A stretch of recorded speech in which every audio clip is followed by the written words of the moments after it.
to talk about the idea I have for a better type of solar cell. So briefly, I want to talk about solar cell types and how they work. Well, most solar cells work by taking sunlight, and they use that sunlight and it hits an electron where it's absorbed. And that electron jumps up a state. Now the state it jumps up means it has more energy. This is the opposite of how light emits. When light is emitted, a high energy electron jumps down the state. Fine, so it's just the opposite there. But then normally this happens to a lot of materials. It gets released in heat energy, or it doesn't, or some vibrates the molecule, or just comes back a state. We need to extract it. So once it jumps up a state, it works.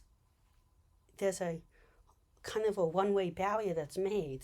And I've went over this in other videos that prevents the electron from going the opposite direction. And then it just goes one way. But then eventually it needs to return back into where it left because there's a positive charge left there. And that electron then goes back. The opposite is holes, and holes is where there's a missing electron. So it acts like there's a hole where it acts like a positive charge. And those holes also travel in one way but in the opposite direction, and that creates a current. Now this actually has something to do with heat engines. So heat engines, I'm going to show you just a second.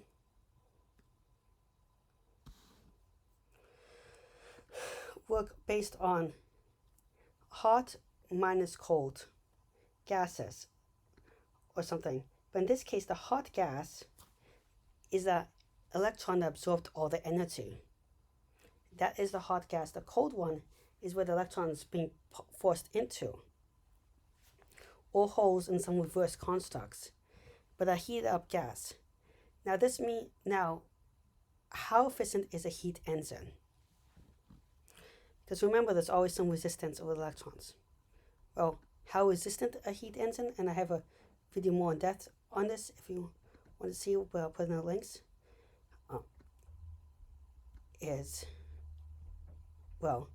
it's how hot it is, T8, not very much, minus how much energy is in the cold reservoir, Tc,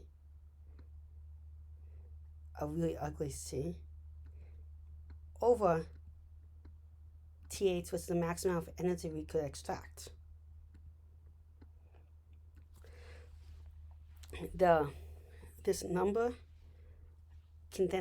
This number comes from T8.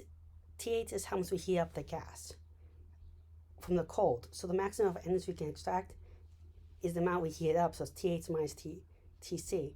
Another way to can kind of think about it to drive it is if I'm the hot gas or hot electrons pushing on you with 10 newtons of force or a certain amount of force, and you push back with 5 newtons because you were working in the opposite direction and I'm trying to go through you, then the loss is 5 newtons of energy because we're working in the opposite direction. Divided by T8 is efficiency. Now I'm going to simplify this equation. This divide becomes 1 minus Tc over T8.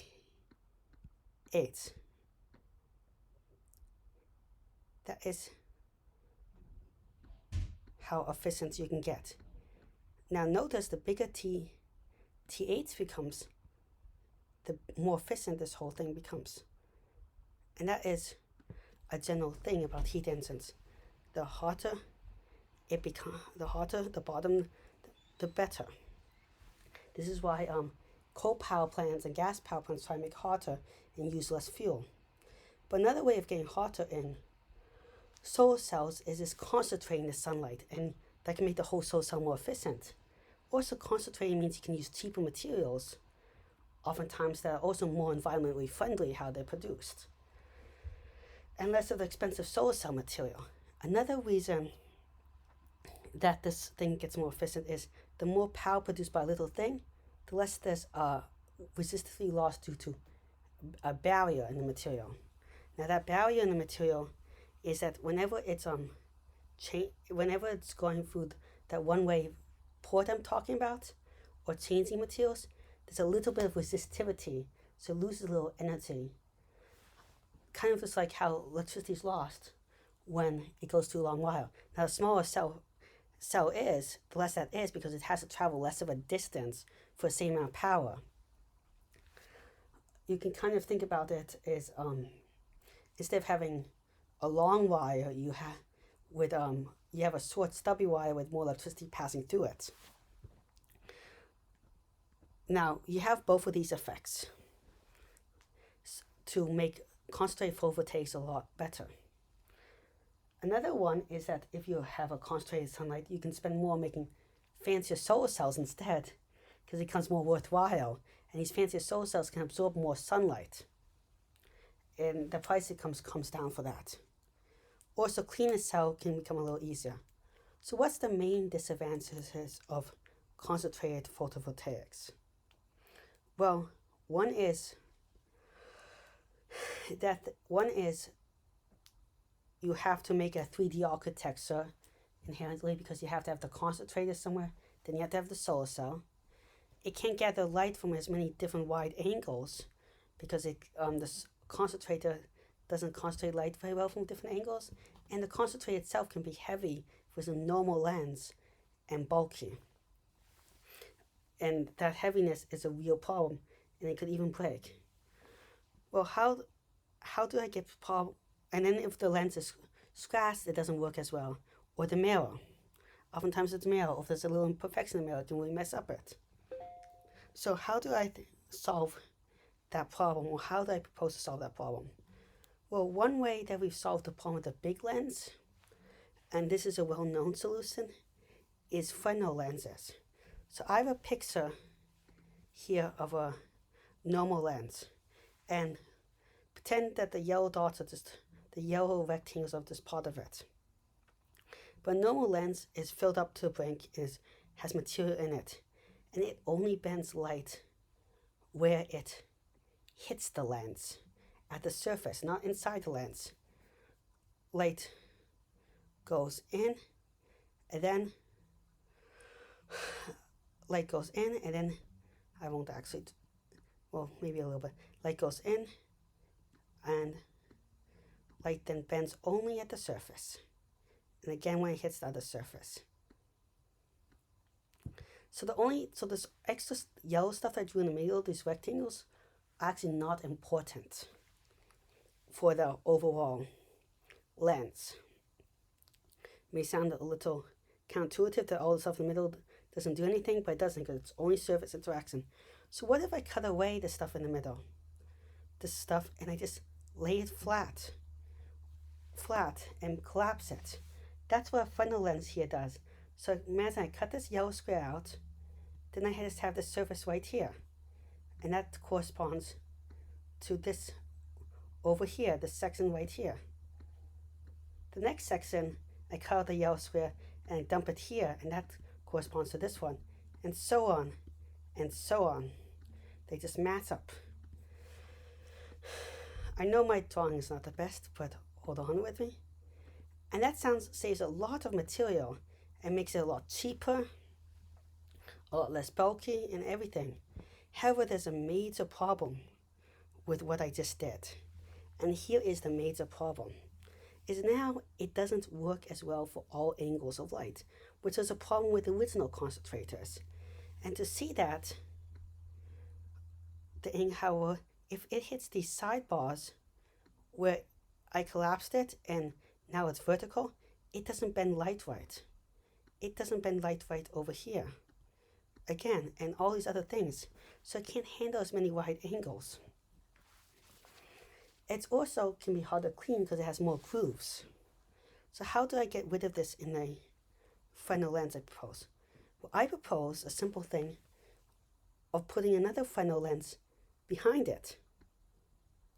And if I put another Fresnel lens behind it, some of this light that didn't hit right here will travel through it, and it's going to bend a little bit and focus, not perfect, but a little bit, but it's not going to hit here in the same place, and it's more likely hit behind here with careful design, where it actually hits the right place at the surface where it focuses. And that's my idea, is to have multi-layers of Fresnel lenses.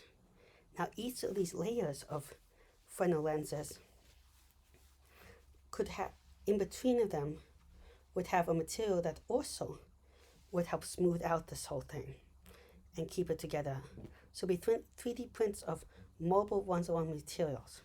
Another way of doing it is to have a linear that's already been done, and I haven't seen this idea being done. One that has already been done is to use a linear concentrator. So a linear concentrator means that instead of focusing light onto a circle from all directions, so this is my messy circle, and it's focusing in 3 dimensions, so circle to a small point. You take a long rectangle or something and focus it onto a line. That works better, generally. And it could even make better solar cells, because different materials absorb different wavelengths of light, but also solar cells concentrate different wavelengths light at different amounts. And so you could have one material, more of the material that absorbs X wavelengths more in the middle, and more of the material that absorbs Y wavelengths on the outer side.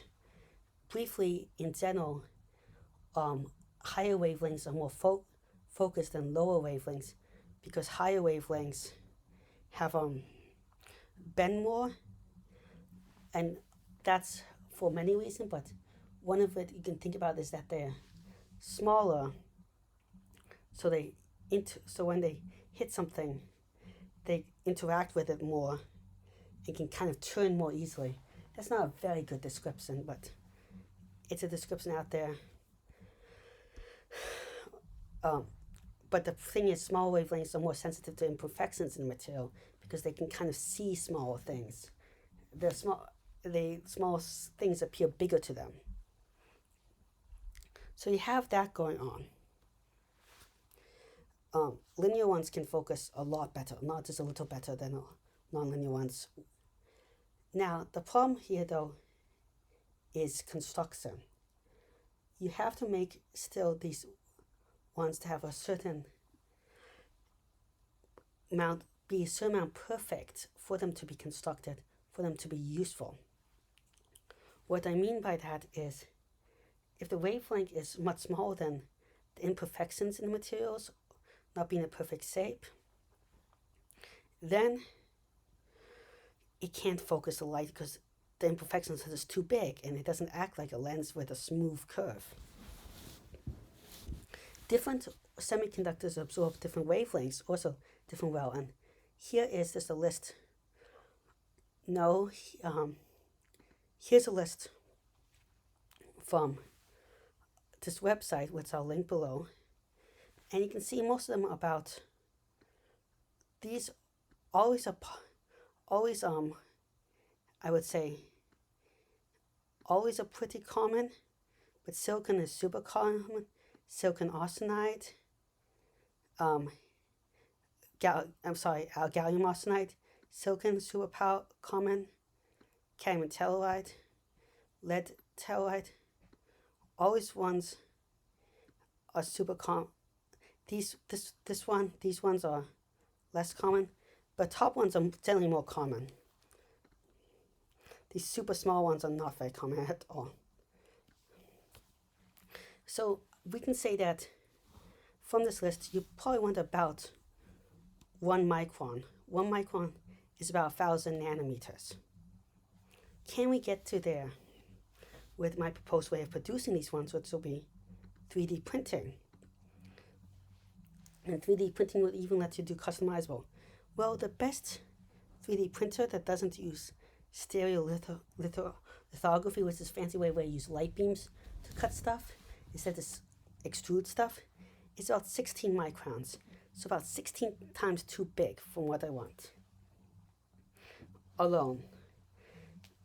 This is for non-specialized, so maybe you can get better with specialized, but there's a limit. can I get smaller with this technology? Well, a couple ways, yes. See, if I fill up these layers with different materials, in between I can slow down light much, much more. And when light acts slower, it acts like it has a longer wavelength. Because the wavelength of light is proportional to the speed it's traveling. The speed it's traveling, which I'm going to just try to find, divided by the frequency. So speed divided by its frequency.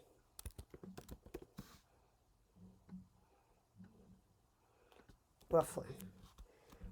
It's actually, you can also sometimes look at it's more complicated. That's one way of looking at it. Another way of looking at it is you could do a speed divided by wavelength and get speed times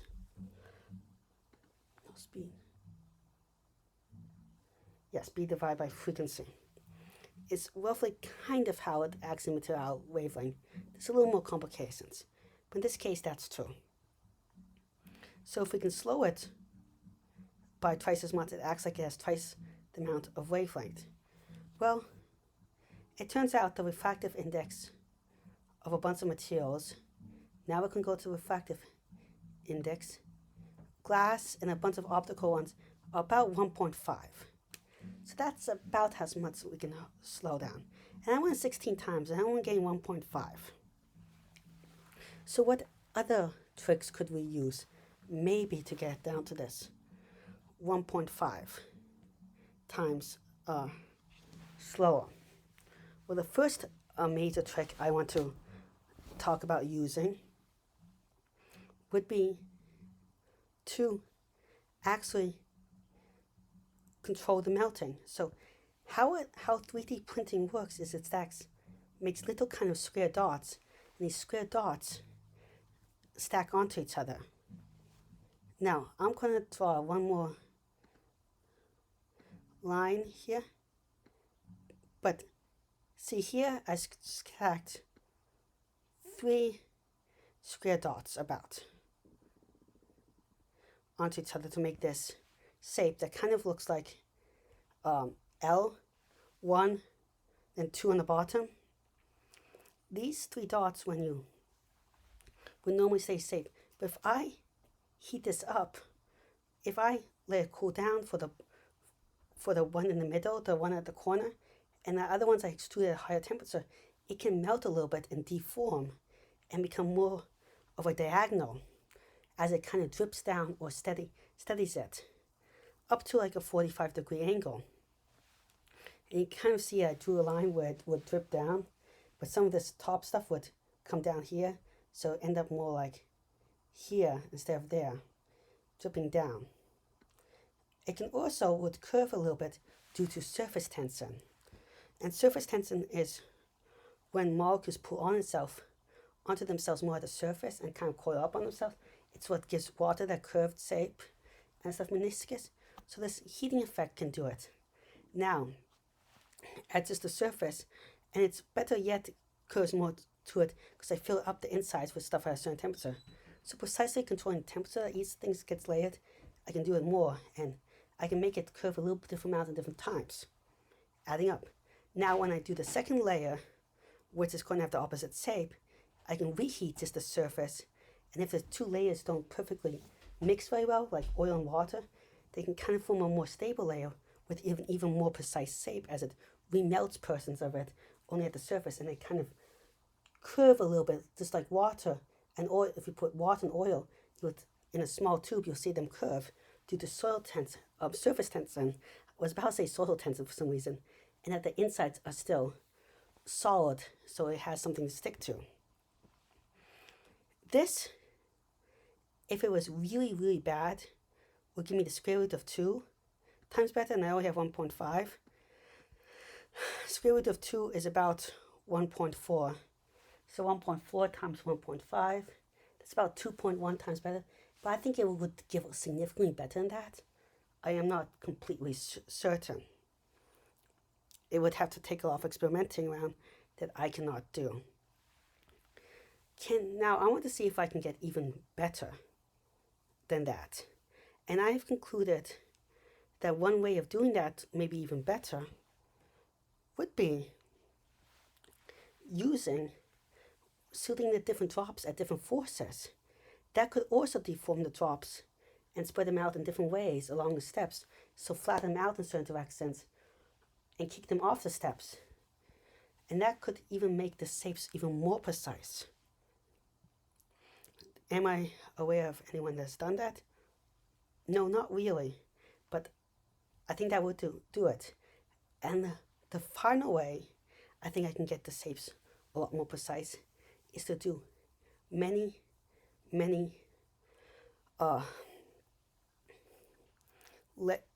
if I do many lenses, like I described before, the imperfections matter less, and I can get higher resolution. I think all these combined could do it. And I still think it would be cheaper because it would be very hard to design with all these parameters being perfect. But once you design it, you just keep using a similar design and you kind of have the expertise knowledge. Besides that, 3D printers are coming way down in price, but the initial cost will be installation. And it's a lot simpler, I still think, than designing complicated solar cells, and the gain efficiency will be a lot. Well, thank you very much. I hope you found this interesting. Please like and subscribe. It really helps the channel out. I'm trying to reach 1,000 subscribers within a year, which is a really hard goal, and 4,000 watts hours. But with your help, I think you can do it. And if you have any ideas for future videos, any questions or comments, please leave them in the comment section below. Thank you very much. Goodbye.